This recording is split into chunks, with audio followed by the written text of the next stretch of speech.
Hey guys, good evening, welcome back to our চ্যানেলে। আমি তিয়াসা চলে এসেছি তোমাদের কাছে স্বপ্ন উড়ান থেকে একটা নতুন ব্লগ নিয়ে। আশা করি ব্লগটি তোমাদের খুব ভালো লাগবে। দিনটি শুরুই হয়েছিল 4 অগস্ট আর সন্ধেবেলা থেকে। তো দেখতেই পাচ্ছ রেডি হয়ে আমি আর মা বেরিয়ে পড়েছি।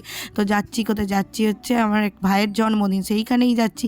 তো প্রথমে এখানে রাস্তায় এলাম, দেখলাম যে প্রচণ্ড জ্যাম, তো একবারেই যাওয়া যাবে না। তো এইভাবে যাই হোক একজন কাকার সাথে দেখা হয়ে গেলে, তার সাথে গেলাম। আর বাপি মা আলাদা যাচ্ছিলো, ওরা কিছু কেনার ছিল বলে। এবার আমরা চলে এসেছি। আর এই যে কেক আর এই যে বার্থডে বয়, এখানেই হচ্ছে প্রিপারেশান। তো এখানেই হবে কেক কাটিংয়ের পর্ব। প্লিজ তোমরা শেষ অবধি দেখতে থাকো, আর হোপফুলি ব্লগটা তোমাদের খুব ভালো লাগবে। Happy birthday. এই যে আমরা এখানে সবাই, পিবি দেখো, পিবি হাই বলো। Hi, hello. তোমার একটু ভালো ভালো কথা বলো।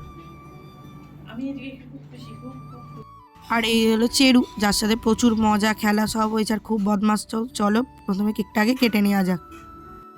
Day to you, happy birthday to you, happy birthday dear Priya, happy birthday to you. তারপরে কেক কাটিং পর্ব হয়ে গেছে, এবার আমাদের কেক খাওয়ার পালা। তো চলো আগে কেকটা খেয়ে নিই। কেকটা খেতে ভীষণ সুন্দর ছিল। তো কেকটা খাওয়ার পরই আমরা বসেছিলাম।